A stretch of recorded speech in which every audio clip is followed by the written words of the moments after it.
This episode is brought to you by Tic Tac. Summer tastes like Tic Tac. Tantalize your taste buds this sunny season with citrus adventure and orange. 2 everyday flavors that bring summer in every. Tic Tac Citrus Adventure is a yummy, vibrant medley of lemon, lime, and mandarin. And Tic Tac Orange is the perfect mix of tangy and sweet. Visit us at Tic Tac USA on social to refresh your summer with Tic Tac.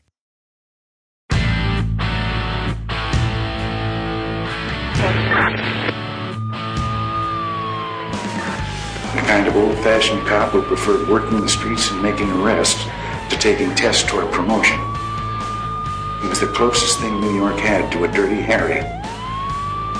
This is One Tough Podcast on the OG Podcast Network. Here's your host, Bo Dietl. Welcome to One Tough Podcast. I'm joined here like always by Carlo.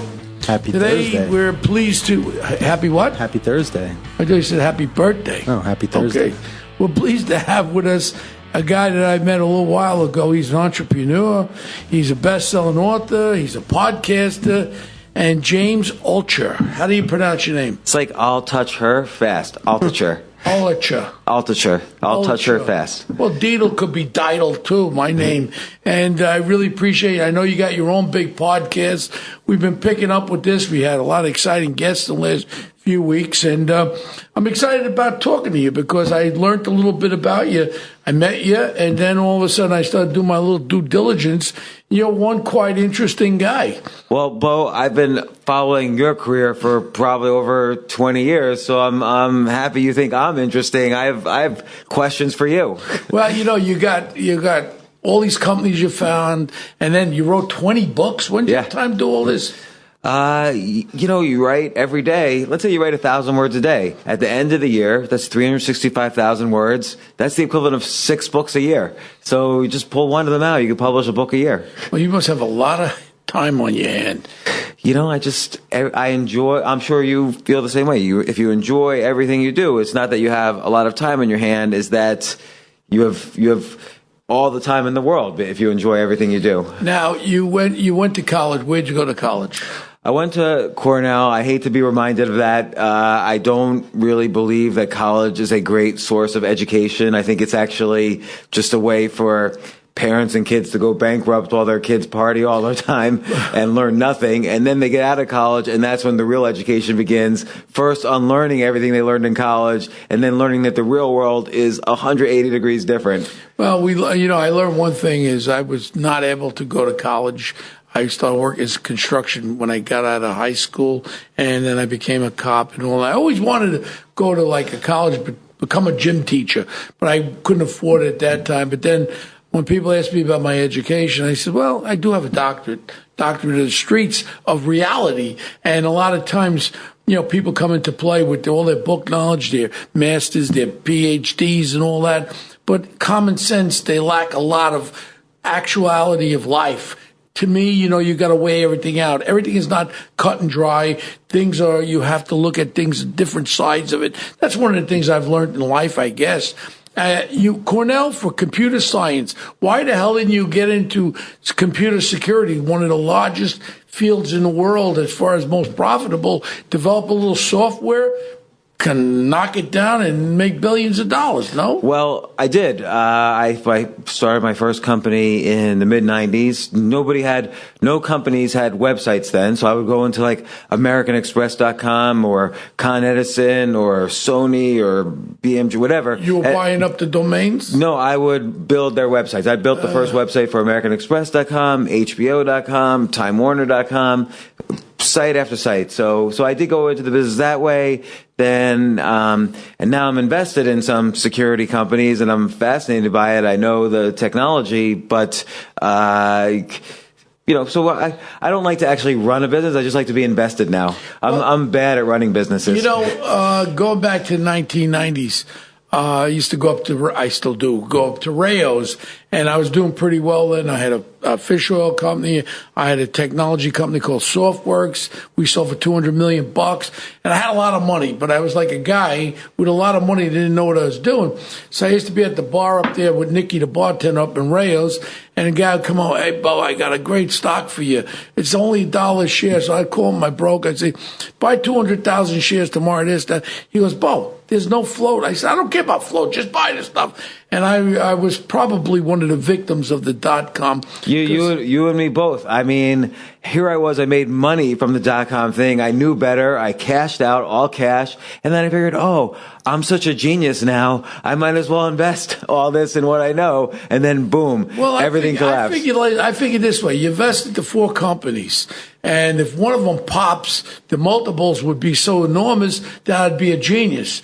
And that was one of the things I did. And I lost probably very conservative $10 million over the period of time in the 1990s with these foolish investments, because everyone was looking for that golden ring that was going to go and catapult up. And then, like I said, the unicorn. Yeah, we sold a company called SoftWorks for $200 million, my partner Danny and I, and we had $60 million in a little fund. And I go to Ken Langone, and Kenny Langone, I said, Kenny, help me invest this. He goes, Bo, you're going to end up losing that. Yeah, we did lose it. I invested into a company called the Wolf Box. It was a 3-tier firewall company. Cobalt had just been sold for $2 billion. This technology was better, but it was after the fact. And NetWolves was the name of the company. And we invested money there. Then I invested into an eyeglass company with eyeglass technology over the internet, where you look inside and it prescribes your glasses. Then in big malls where you'd have kiosks, where you would have participation with the consumers and all. I invested there. Every one of them took a shitter, and we did piss away the $60 million. Well, again, I think I took about 15 of my own money down to zero. And I didn't set aside any money for savings because I thought, well, I'm a genius. And so I lost everything and had to start from scratch after making all this money. So how did you bounce back? How did you get the wherewithal to come back better and stronger than ever? It's I think a lot of people wear failure as almost like a badge of honor, but the reality is it just totally is the worst nightmare ever. Like, you have to feed your kids and you're dead broke, and everybody used to think you were smart. So now, and I bet this happened to you, Bo, like when you have the money, everybody's your friend. Oh, when you lose the money, nobody's your friend. So you have no more job opportunities, no opportunities for anything. And so I had to basically from scratch recreate my career. So I wrote some software to model the stock market, so I would take my emotions out of it, and I started investing very tiny in the stock market again, and had people invest with me, and I built up a little bit of a hedge fund business. And then I started writing about all of my failures and mistakes and what I was doing to try to get back, and that built up a readership. I started writing for different places, so I built kind of 2 careers at the same time, combined them every now and then to start another company. When I had an idea, would sell that company, would lose all the money again. And this happened 4 or 5 times. I started a social media company. I started a mental health facility for teenage alcoholics. I started all sorts of things. And then finally, I would say I got a little smarter and started to say, hey, I can't keep doing this. I can't keep losing my health every single time I make money. I can't be in bad emotional relationships every time I make money. I can't give up on my creativity. I still have to keep moving forward every time I make money. And that's what saved me, is having a more positive attitude ultimately. Yeah, and you know what I learned, James, is that when you're on top, they all flock. I'll never forget my 50th birthday was thrown at Cipriani's Wall Street. My partners threw it for me. We had everyone there, from Trump, 3 United States senators, every chairman of every major corporation, some of the Redstone, and not Bill Gates yet, but some of the rest, Warren Buffett, everybody was there. And it was like I was like the man. I had a lot of money. I had the Bentley convertible, and then I ended up buying a Bentley GT and Ferraris, and I'm going. As soon as that left, the people left. And you know what? You call them up. There must be some sort of a hotline. Bo's in trouble hotline. Right. Did you feel that too? When people knew you took a little bit of a slide? Absolutely. And then You would call them and they would say, I got to go. And it was like a hotline that you were in trouble. Did you sense that? Yeah, because I think a lot of people, and I think I did this, I think a lot of people equate net worth with self-worth. So for people who do that, when your net worth suddenly goes down, they used to look up to you. Now it's like, James is trouble. Don't go near him. Because you're out around trying to get some resources, and the word goes out there, he's in trouble. Like, I'll never forget, I sat down with Steve Cohen, my dear friend Steve Cohen from Sac Capital, and I met him over his house over in Greenwich, and Steve liked me and all that. And I said, Steve, right now I bought a company. This is probably 2008 when everything was hitting the fans. And I said, I'd love you to come in. I have a business, successful business, and I'd love you to come in as an investment partner. Now, this is a guy who worked at that time $12 billion, and he liked me. We were good friends, flying around private jets when everything was going good. And then all of a sudden, they do the moonwalk away. And I'll never forget. A lot of these people, a lot of my wealthy friends started doing the moonwalk. I want you to find out, Carl, is there any kind of a high alert, like a blacklist, like a blacklist in trouble? I think they just smell it. Like there's a little bit more desperation. Like and again, when you're back on top, because this has happened to me several times. Then they when you're back, be around you. then they act like, nothing ever bad happened. Like, hey, how's it going? We should do lunch. My big thing, I thought I was the popular one. I have something that everyone wants. I have the original Rayo's table on Thursday night, the big table in the front. I thought all these guys, Leonardo DiCaprio, everybody loves Bo Dietl. They all want to come to dinner with him at Rayo's restaurant up in East Harlem. And all these business guys, Dick Fold, David Kamansky from Merrill Lynch, everybody was hanging with Bo, Dick Grasso, and Michael Bloomberg. Everybody wanted to be Bo's friend. But then as soon as you take a couple of trip steps, then everybody, like I said, backs out. But the key then is to not blame, yes, that's a betrayal. And the key is to move past that, is to just not look back and say, all these people betrayed me after I did all these things for them. Yeah. The key is just to move forward and find the right people again to be around, and you'll find that there's a better class of people each time you go through this, and then finally, you find the right group of people, and these are the people that grow up together and really make you successful. Not necessarily monetary success, although that's part of it, but just successful as a human being. Everybody says, money isn't everything, but money's a lot. Well, a lot, because you have a fact of not using part of your brain to worry about finances. When it's all clear, you can think a lot clearly when you're not worrying about your payroll and all that. Yeah, I always say money doesn't solve all your problems, but it solves your money problems. Yeah. So it's true. A friend of mine, my late departed friend, Charlie Camella, Fedco Steel, I'll never forget when things were not going well for me. We went out to dinner and he goes, "Listen to me, stop it, Bo. I don't want to ever hear you complain. Listen to me. You always talk positive about everything. Nobody wants to be around a loser." Yeah, if you're complaining about this person or, the market. I got screwed by that guy. I was always there for that guy. I look for help and he ain't there. Right. No, complaining is draining, and not just on you, on all the people around you. Every day, even when you're at your lowest point, you have to wake up and do the work, because no successful person ever says, "Man, I'm so glad complaining every day worked out as a strategy for me." Like that never has been said.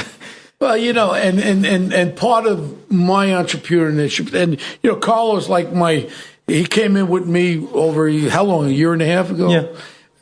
And Carlo's like an entrepreneur type guy, and he watches what I do in the movie business. We got the big movie coming out, The Irishman, and then the next thing from that, we're getting movie roles. People die to get movie roles, and they call me up for this. Now a series with Scorsese. I mean, let's not forget you were in Goodfellas. Well, that started there, but my point is, I never give up. I never give up. I'm hopping on a plane next week to Dubai. on a major case. I mean, I just had knee surgery. Do I want to fly to Dubai? No, but you got to do what you got to do. Then there was another one. We invested money, $9 million. You know what keystroke encryption is? Yeah. There was 3 major patents for keystroke encryption. Everyone's infringing upon it. So my partner Danny Del Giorno and I from SoftWorks, we bought the patent for $9 million. This is a while ago. So my relationship with First Data, Aon, and also with Verizon. Now we're on the cusp of very possible. The great part about software, it's not labor intensive. I love software where you download the shit. If you download 5 million pieces of software and you charge $5 a month, you figure it out. And you know one thing, being in the technology space, security technology, they start with 20 times multiple on earning. So I mean, I'm not that smart. I'm not that smart, but I know one thing. If it's not labor intensive and you just push a button and everyone downloads it, I like that kind of business. Well, and also, like, you're involved in cybersecurity, that people don't really realize that's where the war is being fought right now. Yeah. And it's fought in the cyber world, the data world. Like, every day the U.S. is being attacked by multiple countries. We're attacking multiple countries. It's all in cybersecurity. You mentioned keystroke encryption. You know, how easy is it for you as a detective and as you're on all these major cases, how easy is it for you to get the keystrokes of people who are unaware that their computer is being attacked? Well, and there was a major breach with Capital One. It was just in the news last week. Yeah, well, it's very simple. People don't realize, when you have you get an email from your daughters, your sons, your relatives, you don't know where that email's originating from, and then they piggyback, and they get these day loggers, and they're out there. And what they do is they piggyback into your computer system. Then they lay dormant there, and they set the malware in there, and they watch. Now they watch for your account numbers when you start keystroking. They watch for your security code when you keystroke. Then they take that information and they put it onto the dark web, and they sell this information to the criminal element. It's so prevalent. We had a case not too long ago, a CEO of a major drug company, his check was being diverted into another account completely because of an erroneous email that he opened up. And then they just piggyback in it. So cybercrime, there's not a silver bullet for fixing it. You have 3-tier firewalls. I worked with RSA, probably one of the leading security companies for 10 years. You'll never stop hacking. But the keystroke encryption does one thing. If they breach in there, the way I can describe it to the people listening, it's like someone breaking into your house, but everything is welded down. You can't get the TV set. You can't remove any of the pertinent information. So it's just another tool, James? Yeah, and, the problem is a little bit is that the attackers, let's say the bad guys are always smarter than the good guys, unfortunately, in this domain. But at least if you do keystroke encryption, you save yourself from kind of like the not so good hackers, or let's say the wife spying on the husband spying on the wife. You protect yourself against all of that. And the account numbers are the big things, because once they gain your bank account numbers, and then some of these things you're doing, you're putting your social security in, and they're mirroring that. Then when they take that information, they get it out to the dark web and they sell it on the dark web, and people don't understand. Oh, I was hacked. Yeah, because all your information is being accessible to people. Yeah, and look, and the government doesn't want to stop the dark web because that's how they get all their information. So they're on there more than anybody else. Yeah. But I mean, that's certainly an area that I think is probably in a boardroom of a major corporation. I really believe that cyber security and the cyber threat has to be the one or two most important things of a corporation, along with revenue. What do you think, Carlo? Yeah, absolutely. Especially, I mean, if you look at the Huawei scandal that's going on right now, there's a major problem with a Chinese government that can control these companies that are stealing data and stealing our technology. What worries me too is even all IP theft, all the imported stuff that we're getting. I know one thing. You look at our fighter jet, our F-35. Our most advanced jet. You look at China's most advanced jet, they look like brothers. Every aspect of our military has been knocked off. All our defense companies have been knocked off. China's sitting up there with satellites. They could fire missiles down. They could take out our satellites. Just imagine not having GPS for our military. You can't fly a jet. I mean, this is the scary part about the future is cybersecurity. They can shut us down. They can shut our energy. Imagine if the East Coast goes dark. What they could do is they could hold us up for ransom, and what would we pay to get the lights back on? Well, and for all we know, that's happened. I mean, it's certainly, like you mentioned, Huawei, they're supplying the 5G network to every, telecom provider in the U.S. at some point. So China is certainly going to have a backdoor into all of our data at some point. And there's just nothing we can really do to stop it. They won't have to fire one shot. They could do it cyber. It's scary. It's something that is going to touch upon us and our children for the future, because this is really scary to me, because I've been involved with it, and I said, wow, people don't even realize how we have the greatest brains in the world. We have our Microsofts, we got our Bill Gates, and all these people. We should be utilizing the public sector to advance our security technology, not just our military, not just our NSA. We should use those brains in the public sector. We built the internet, but we never put a safeguard how to protect the internet. Well, the internet was never made with security in mind. Like when they first sent messages on the internet in 1972, these were just academics sending messages. Yeah. They didn't care if someone hacked into their email. They weren't saying anything. So they really built it to be as open as possible, which creates the opportunity for billions of ways to attack it. And that's what we all live on now. Let me ask you a question. When you're on a case and you've done all the basic background work and you've even followed the person for a while, at what point do you say to yourself, you know what, I need to let loose my cyber guys to figure this case out? Well, I've been in business 34 years in the private investigating side.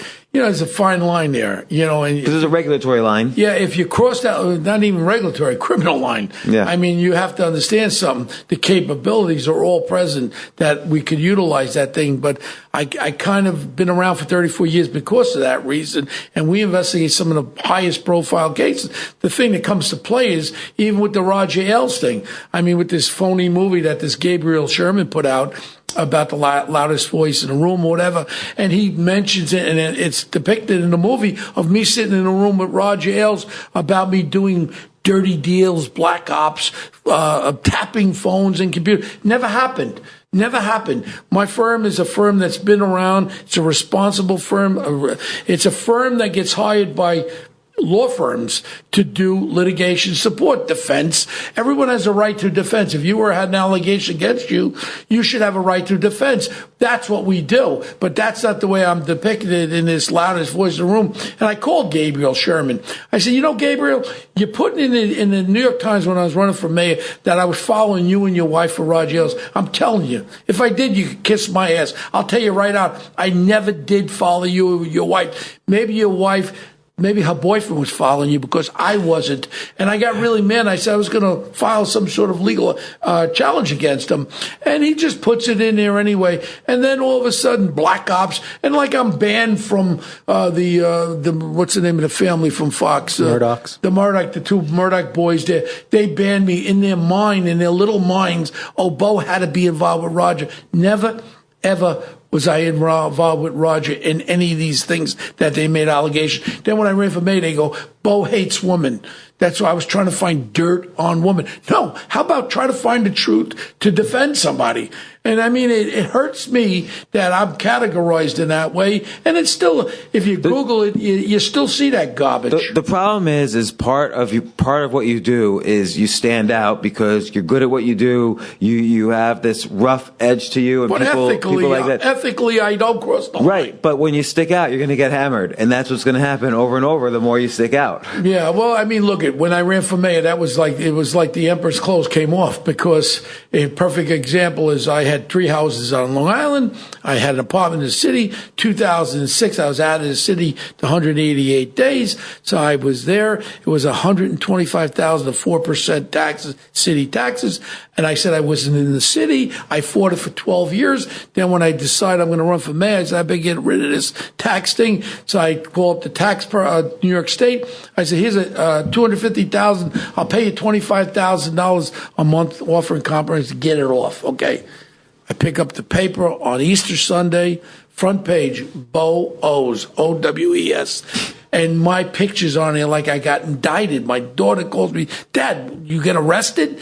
And if they never gave the facts, never was there any kind, even the person from the New York State taxes, Bo, we're sorry about this. I said, well, how does this get released like this? Where is my comeback from a front page of the Daily News that I'm a deadbeat like Al Sharpton? I'm not a deadbeat. My taxes are paid, and that's it. But my problem is whenever you're high profile, they're gonna gun for you. Yeah, they won't like you because most people, I would say, greater than 90% are small and want to bring everybody up who's up down. That's right, and everyone's jealous, and the whole thing, even with these movies that I'm very fortunate to be involved. A lot of people are jealous. Well, how come Bo got that movie part? How come he's this, that? Hey, it's out there for everybody. You just got to hard work. You got to work hard. No, that's the thing. That's why if you ignore the noise, what the signal is really you staying physically healthy, you staying emotionally healthy in your own relationships and partnerships and so on, you being creative. Like there's a reason why you're involved in so many different projects. You're creatively thinking of these things and you having some kind of, I don't want to use the word spiritual, but some kind of sense that you can't control the things you can't control. And moving forward each day with that outlook really is how you bounce back to your earlier question, Carlo. Like you have to just move forward, do the work. Everyone else who's complaining, everyone who's just jealous, they just get left behind, even though it's annoying as hell. This choose yourself philosophy, what is that all about? So it's basically the idea of what we've been talking about. Everyone's always going to be a gatekeeper. Let's say you, Bo Dietl, you want to write a book,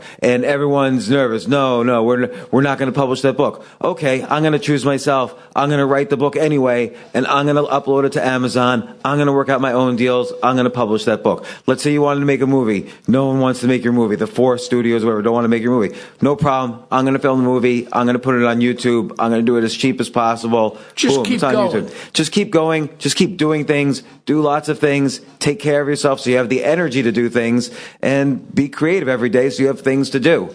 Can you talk a little bit more about that? Because you mentioned before the difference between self-worth and net worth. And it seems like you have a very holistic philosophy on, being successful as well as happy. So how did you come to, get this, you mentioned having good relationships, doing things that inspire you and make you creatively happy. So how did you arrive at that? Sure. Well, like Bo was just mentioning, he's at Rayo's restaurant. You mentioned Dick Grasco, David Kaminsky, the Lehman Brothers guy, I forgot his name. Dick Fold. Yeah, Dick Fold. Okay, were those guys successful? Yeah, they had hundreds of millions, maybe billions of dollars. Would we consider them successes now? No, they brought on the financial crisis. So to some extent, I'm not Dick Grasso, but the maybe Dick Fold was involved, and who knows.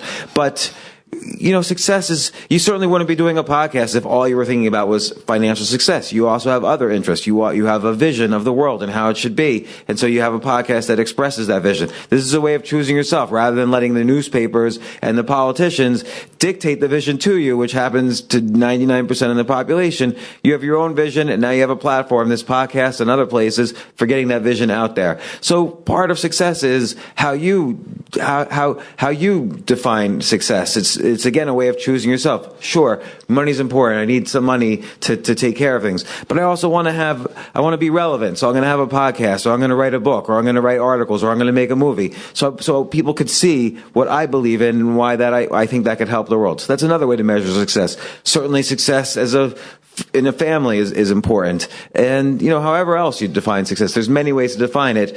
But I'm not saying money's not important at all. Money's really important, but it's also bad to think money is the only thing that's important. That's the downfall of so many people, including myself, time after time, until I stopped doing that.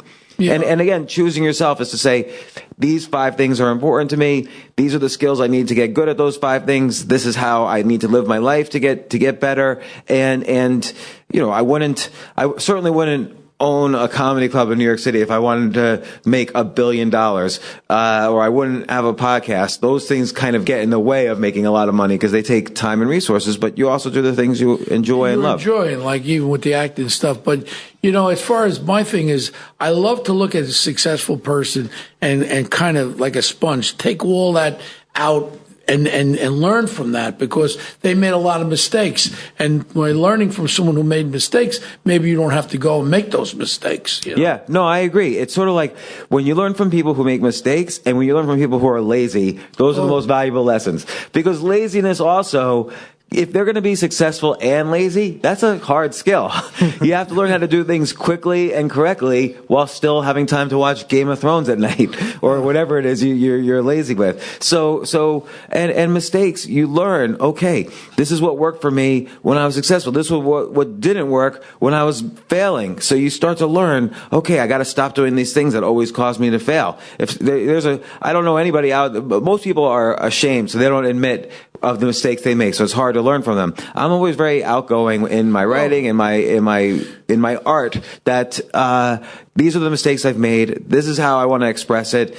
People might hate me because I'm being honest about it, but I want people to learn, and I have fun doing it that way. I have fun expressing myself. So you have to have a real honest self-awareness in order to, recognize those mistakes in order to move forward. Yeah, every day. Because it's not like you correct all the mistakes once and then everything's a bright and sunny future afterwards. It's like every day you learn a little bit. Every day someone, why is that guy saying this about me? And you have to check yourself. You have to learn too. I mean, I have social networks, this Facebook, Twitter, and Instagram.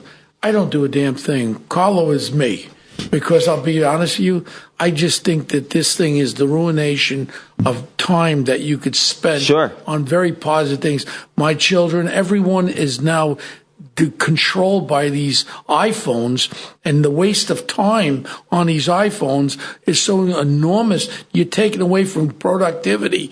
God knows in a regular office, if you have 100 people working, how many hours of garbage are being wasted on these iPhones. I mean, think about it. The average person in the U.S. spends 3 hours a day on social media. Not I.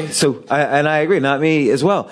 After a year, though, that's 1,000 hours. 20 years, that's 20,000 hours. There's that whole. You could have wrote a couple of books. You could write. You could master the violin and become a professional tennis player in the 20,000 hours. So there's so much you're giving up. Why would you want to read something negative? Because jealous people on it, I'm sure they're saying nasty things about me all the time. Why would I want to use a little bit of my brain to worry about? When I first started on the Twitter thing, I was answering people back. And getting angry. What are you getting to strangers? And I said to myself, what am I doing? I don't even want to see it. So I tell Carlo, if it's business related, let me know. You monitor all these social medias, and if it's something important, you let me know. But I can't be bothered with that. And I tell you the truth, I hate this cell phone. I hate social media. All it is a platform for people to hide behind. Yeah, no, I agree. And I'm not sure what social media gains someone. So it's not like, you're suddenly become famous because everybody likes you on Twitter. Like, you have to actually do things in the real world to have an impact. You're like these Kardashians. Who cares about Kim Kardashian, what she likes and all? I mean, they've taken this thing to the utmost. 50 million viewers. I mean, where is people's lives to care about Kim Kardashian if she sucked her stomach in and waist got smaller? I mean, it aggravates me so much that people put so much energy into this garbage. Yeah, and that's really the key to everything is energy. Where you only have, when you wake up in the day, you only have so much energy. Right. By the end of the day, that's why we're tired. We're depleted of energy. So it's where you spend that energy is your most valuable investment. And everything kind of follows from that. If you invest that energy well, everything follows from that. Those are the investments that pay off, that compound, that create success. Because like if I was following all these social media and someone said something negative and I'm going back and forth, that's going to take away from anything positive that I could think about, and I'm going to be thinking about retaliation and all this. I got to get back at that person. Oh, that person said this about me. You know what? I don't want to know. And you want to know, anybody listening out there? Sorry, I don't look at my social media. Carlo looks at it. You want to get a message to me? That's fine. Carlo, how many negative messages he gets a day? Not really too many. There's a lot of positive. I always let him know the positive ones, but not too many haters. What do you do with the haters? You just mute them. Don't even answer. Yeah. Yeah. Like I said, it's just something that I see my own daughter now. She got divorced and she's dating online, and all these losers are online and they're looking for one thing. And I mean, the Tinders and all these things. And it's just so much of energy that's wasted. And then you go on a date, and then the guy turns out to be a zero, and all they're doing is looking to see what they could get out of you. I just think people should focus more on success, and success doesn't come easy. Success is hard work. If you're a person who is complacent, that's the death of success. I agree. Every day it's getting up and figuring out how to be a little bit better than the day before in terms of how you spend your energy, how you, what you're creative about, how you're helping others. Because ultimately, when you create value for others, that creates success for other people, which ripples back to you. Yeah, but also too, like Carlo's in with me. He was in the real estate business before, but now he's like in a very pivotal thing because he's learning from me what's going on. I mean, to take that experience and gain off of that for your future, Carlo, that's what I'm saying is you don't make a move right away. You gain it more and more. See, wherever I fell down it, that you don't have to cross that river. And then taking that, in the business we're in, you understand better than I do right now with the advent of we own investigations.com. We're about to go online with people powered by Bo Dietl. They all know me. I have a brand. Now we're going to do backgrounds like $99.99, simple backgrounds. And if you want to go deeper, you click on, you come back. It's a great thing because I should use that. And Carlo developed this. And this is something that you develop these things and you can make these things happen, and great revenue could come out of this all of a sudden. Yeah, absolutely. I mean, you look at how much money everybody wants to do background checks on people they meet. So there's all these like websites. Oh, for just $9.99, you can get their court records or whatever. But then they start charging you $29 a month. You don't realize it till later. And you're right. They don't even give you anything accurate. They don't even give you and part of the thing when we developed this, we'd let them know exactly what we could do. Anybody tells you could do a 50-state criminal background on somebody for $99.99, impossible. And we're not going to advertise. We're going to advertise exactly what we can give you. If you want to go further, you could communicate with one of our detectives, and we'll give you a menu of what it will cost you. But to sell something that you're not giving them the product, that's a wrong thing to do. Yeah, no, and that's a great domain name. Domain names are still valuable. My daughter Jacqueline bought it 25 years ago for $25,000, investigations.com. And I just says, you know what? There's so many of these search things on it, but when people recognize powered by Bo Dietl, well, that's that idiot detective. I'd rather him do it. He has a name, he has a brand, rather than XYZ Investigations, right? Yeah. That's smart. So that's what Carlo has been developing. When are we kicking it off, Carlo? It'll be live in a couple, maybe 2 months. Well, I mean, this was your baby, and I mean, this was a great foresight. So he's learning as he's here, learning how to utilize a brand and getting that brand out there. Well, and what I'm also seeing is, Carlo, you were working in real estate. Now you're working with Bo. You brought your creativity in. You spent energy on figuring out how to help Bo, and now you're sitting here on this podcast with him. You built up your success by helping someone who came before you, and I think that's a valuable lesson for everybody. Yeah, I mean, look at. And eventually, he's going to pass you. I know. And you know what? And I would be happy to pass the baton on and make the business go higher. And then I recognize to see how the value of the business came up and say, now it's time for Uncle Bo to retire and pass the baton around. That's a valuable skill too, because I have found so many times that mentors, they're happy to mentor, but once the mentee starts to succeed, boom, the mentor, the animal comes out. Well, it's not the animal come out. It's the dependency that you have on somebody, where you're learning as you're going along. You can't learn everything in a couple of years, but all those mistakes that I made in the last 34 years in business, you don't have to make those mistakes. You could see where I made those mistakes. You step right over it. Yeah, no, I agree. And I think for me, that's why I wrote the book, Choose Yourself. That's why I do my podcast, is to explore my own mistakes and then the mistakes of others and what lessons can be learned, because it's so incredibly important. People don't want to admit their mistakes. They want to blame. They want to complain. They don't take ownership of what happened. You always need to take ownership of what you did, because I'm certainly, every single time I've lost money, every single time I've lost a relationship or a business didn't do so well, I ask myself first, what did I do wrong? And I always find the answers. But if you don't ask, you won't find the answers. So, comedy club now. You're a comedian also. I go back with Ricky Newman, Catch a Rising Star. Yeah. I used to drink in that joint with a guy named Robin Williams. And in the 1970s, Pat Benatar started there, remember her? Jerry Seinfeld started there? Yeah, but I remember Robin Williams and I were really good friends, and I think the funniest comedian of all time Robin Williams got to be in the top 5. Yeah, absolutely. Times. So how did you get into? I'm looking at you. I'm I look funny. No, your hair looks funny. You got too much hair. That's one thing. But how do you become a comedian now? Well, I think you're a pretty serious guy. Yeah, but you have to find, I think the truth is in finding the absurdity in everything. So, most things in the world are pretty absurd when you look at it. So what kind of comedy, when you do a skit, you still do it now? Oh yeah, I do. I'll go on stage 5 nights this week. Well, let's give us a little bit of. I'd love the audience to listen. Give us. Well, I'm not going to do a joke, but I'll tell you the types of things I might look at. So, for instance, I have 5 kids. Some my kids, some step kids. There's always stories. Kids are always worried about things they shouldn't be worried about, and it's always funny.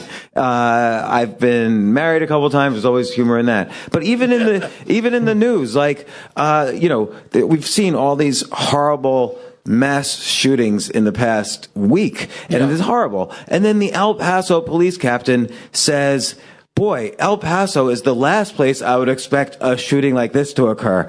And to me, it's horrible. The shooting's horrible. But I'm thinking to myself, what he says, really? El Paso's the last place you would think? Because it's kind of in my top 10 of cities. It's kind of on a border. It's a border town where you have 12,000 people have unconcealed gun permits in El Paso. Only 4,000 people in New York City, which has 12 times the population, have gun permits. So it's really not the last place you would consider. So there's something funny there, or something absurd, I should say. So that means there's humor in there somewhere. And finding the absurd kind of helps you be honest about what's really happening in the world. It trains you to be honest about what's happening in the world. Yeah, I mean, look at it. Even with the advent of I call it the new extortion value, is with the MeToo movement. All started out on a very positive note. And I'm very supportive of getting these creeps and shutting them down.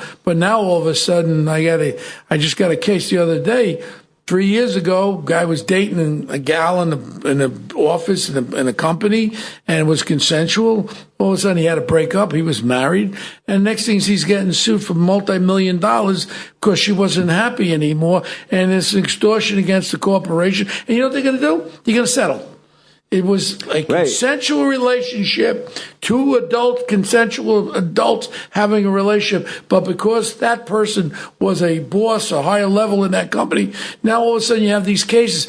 Where does it stop? Right, and you make a great point. Like, Me Too started with the greatest of values. Like, okay, women need to be listened to. Women need a platform where they're respected, and we need to discuss equality in all the ways where it doesn't exist. But then it turns into basically a financial strategy for so many women, so it becomes confused. Maximus. Right. So when the actual secretary in Indiana is being sexually harassed, she no longer has the voice because everyone in Hollywood has, made a career or tens of millions off of, and I shouldn't say every woman, but, there's that group that has used this as a career strategy when actual women who don't have the same platform are being sexually harassed and can't speak about it. Right, like even with Fox. I mean, with Fox News, I was there 12 years, and then you get them coming out of the woodwork, making up stories just to get money. And there was just, and I'll say her name because she named me in an affidavit Tarantino's, whatever her name is, and she said I bugged her phones and her computer. All lies.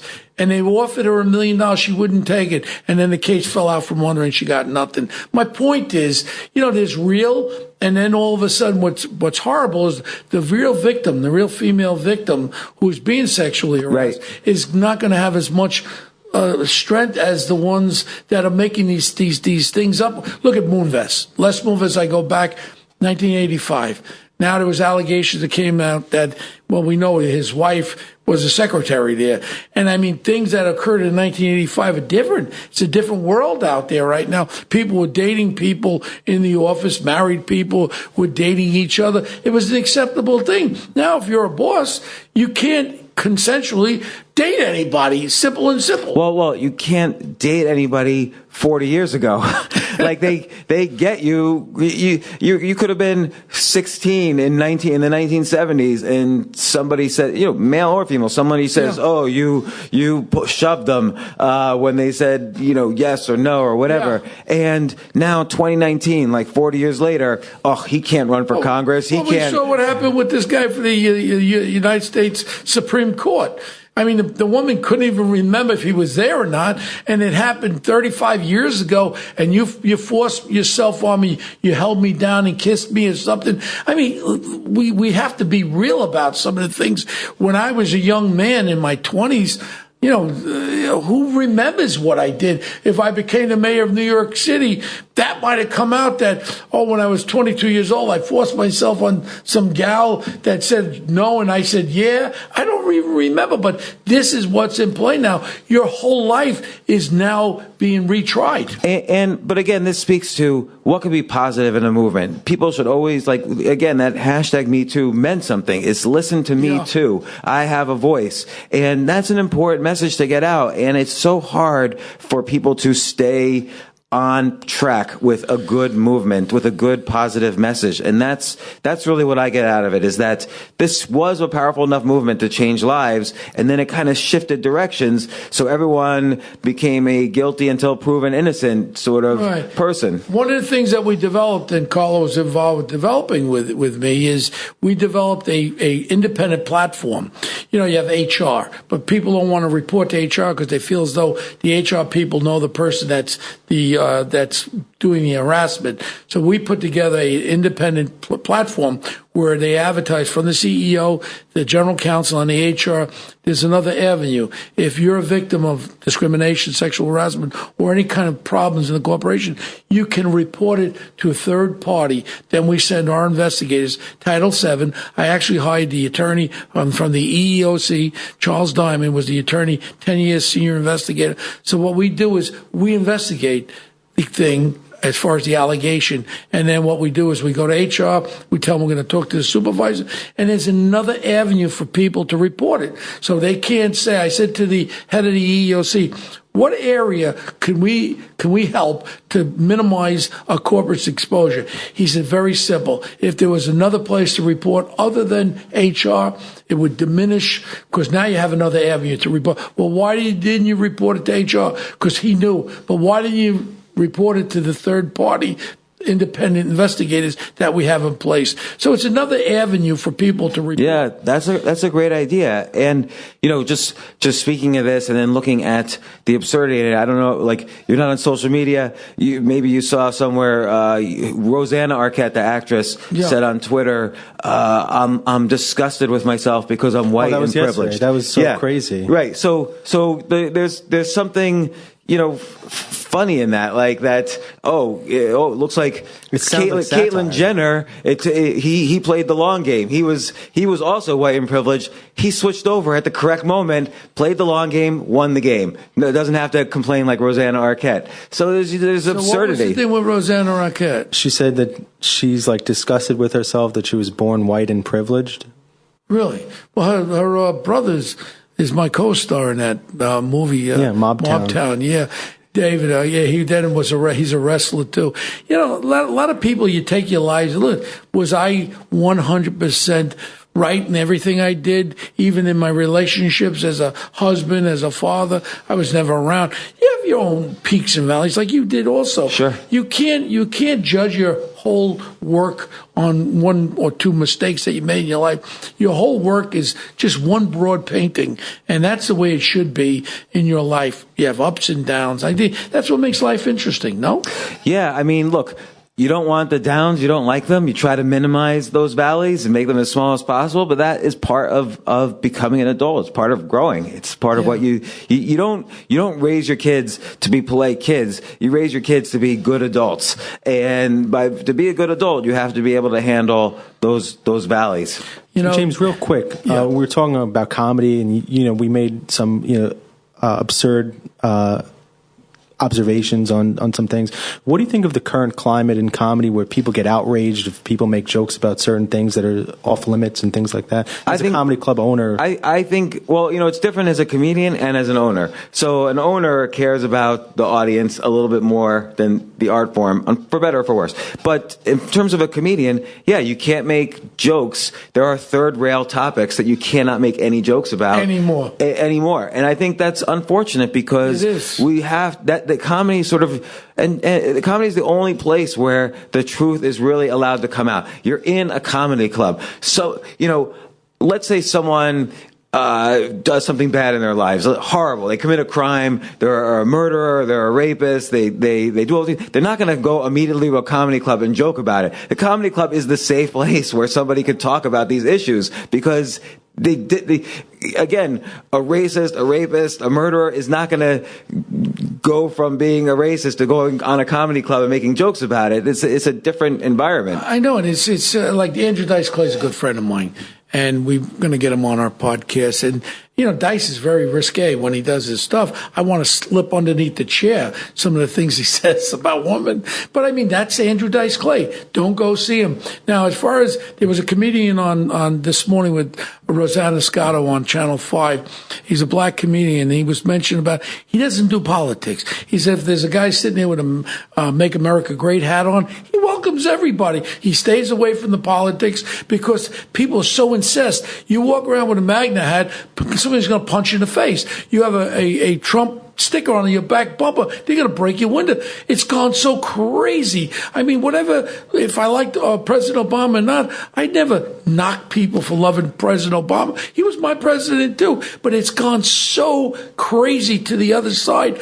And I just can't understand. If you say something, right away, people want to hang you. Well, and there's absurdity there too. Like, think about someone who was living in Harlem, over the past 15, 20 years. They've seen a lot of changes, but for themselves personally, most people, their lives don't really change. It doesn't matter who's president. It doesn't matter what the politics are. It doesn't matter what you think about the economy. Most people's lives don't change because of who the president is or because of what economic policy we decide to do about the environment. Someone in Harlem needs different kinds of help. Sometimes they need to help themselves. Sometimes they need, very, very, very rarely do they need help from the system. We've come a long way in my lifetime from the 1950s to now, and even through the 60s with the civil rights movement.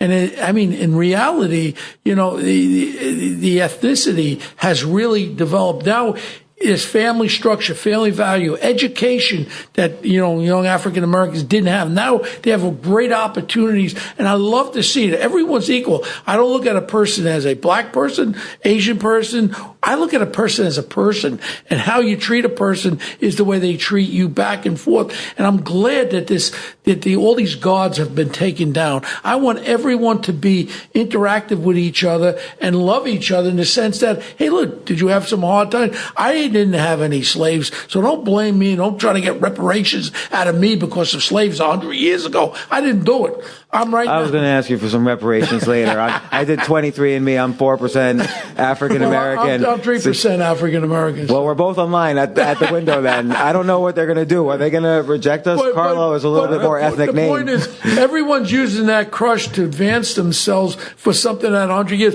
Next, they're going to take George Washington off the dollar bill. I mean, look at where do we stop it? Where do we really stop the travesties of what happened in this country with our Civil War?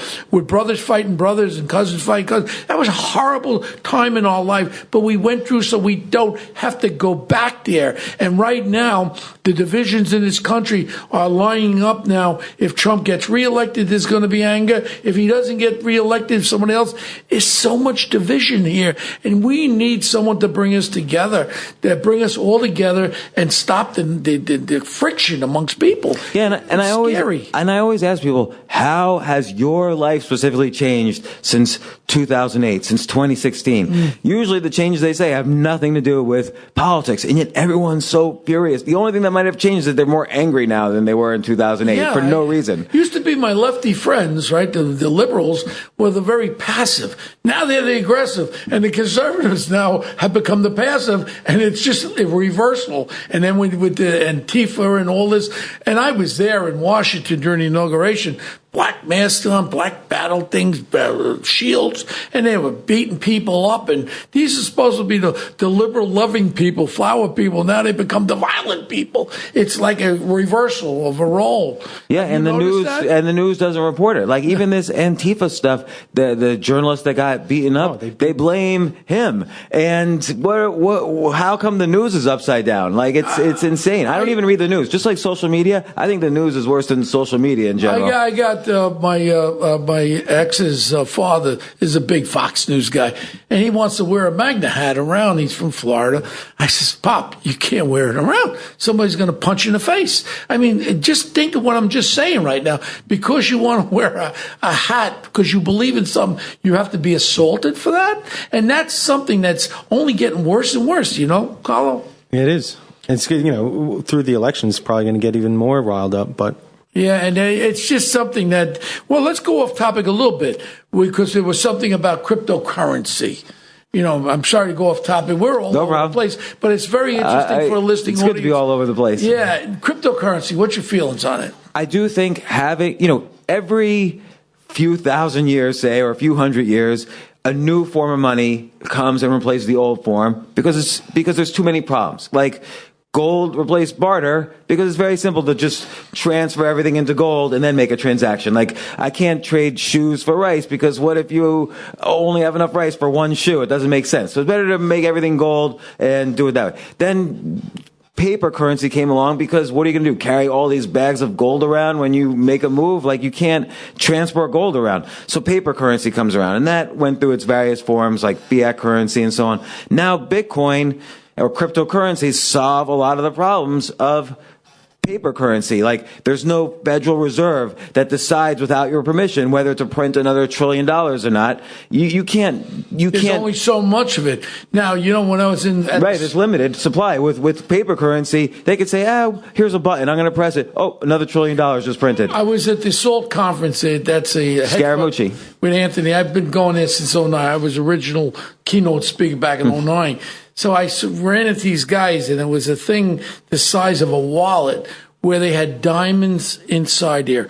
Diamonds in a plexiglass thing was $100,000 value of diamonds. So in other words, if you bought the currency, it was like a cryptocurrency, but it was backed by real diamonds of quality that were in there. I mean, that's interesting in a sense. It's interesting, but then you look at the diamond market. There is no exchange for diamonds, and De Beers arguably has created a monopoly situation. So it's hard to know the real value of a diamond. Whereas cryptocurrencies, there's only supply and demand. There's no Federal Reserve. There's no. If you're in China and I want to send you some money, I have to go through 7 different banks, all with fees. There might be human error all along the way. Every government agency on both sides can see what I'm doing. Cryptocurrency solves all of those problems. And so I do think in some form or other, we're seeing money evolve, just like every industry evolves. Where's your safeguards?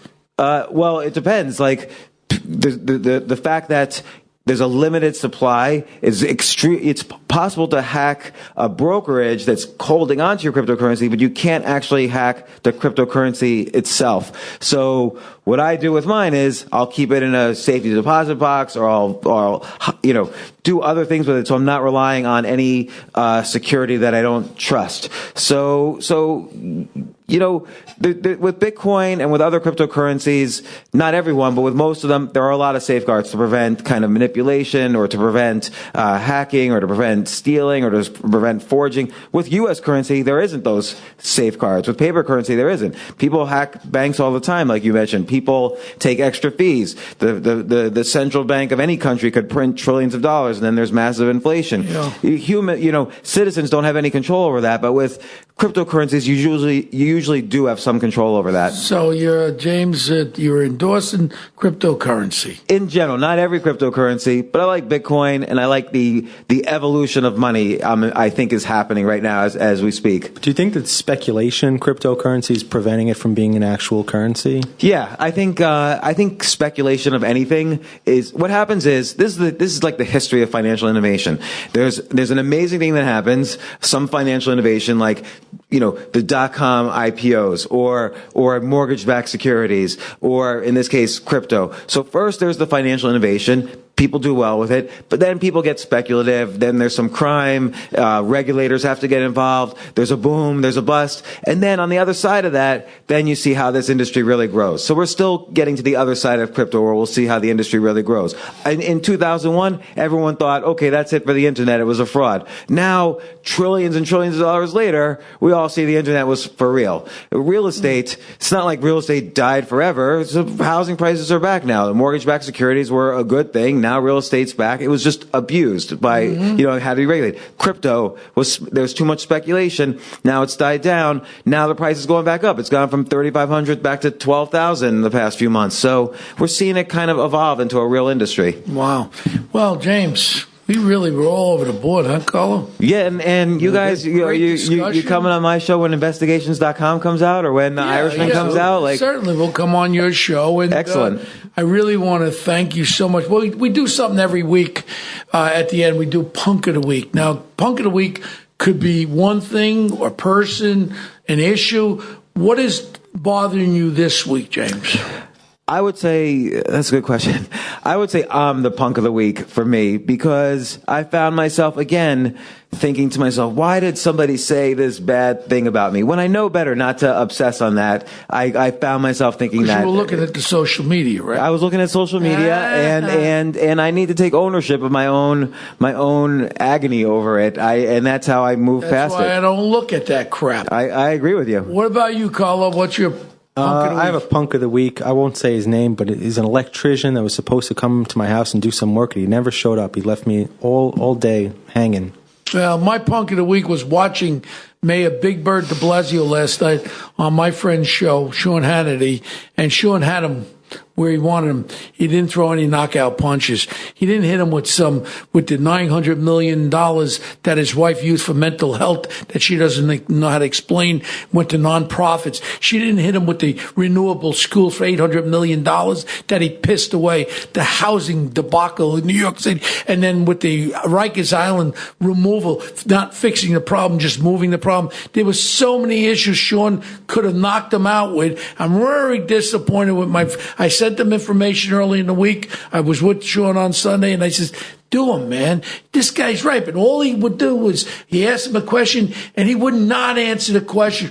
You just got that face that I'd like to punch. And that's not a threat. That's something that I feel I wouldn't do it, but I feel like I just want to clock him once, and I'll take the misdemeanor arrest for that. But that's all it is. It's a misdemeanor. Well, as long as I don't break his jaw, then it's a felony. So all right. I don't know. You gotta hold yourself back a little. Oh, give him a half a shot. Were you ever a boxer? You have a build of a boxer. I've fought all kinds of fights.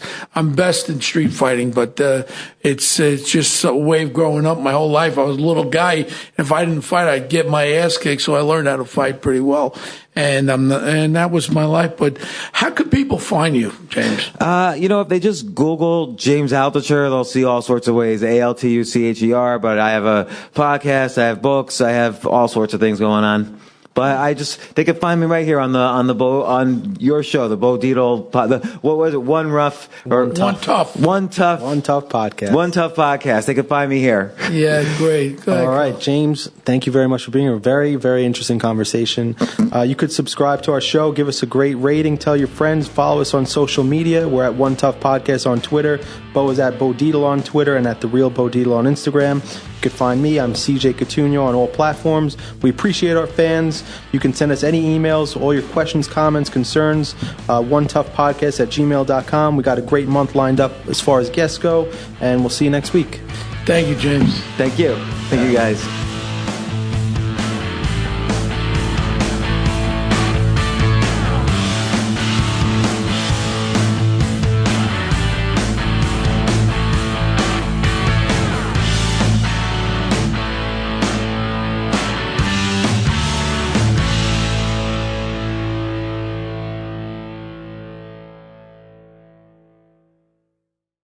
Hello, folks. Larry Kudlow here. Pay attention, because China is leading the largest anti-American alliance since World War II. One that's already dumped U.S. bonds, grabbed 43 million acres of our farmland, and is plotting to dethrone the dollar. That's why IRA and 401k savers are protecting their savings with gold. Please go to freegoldguide.com/Kudlow or just call 800-621-3908 for your free gold guide on how to protect your wealth with gold 100% tax-free.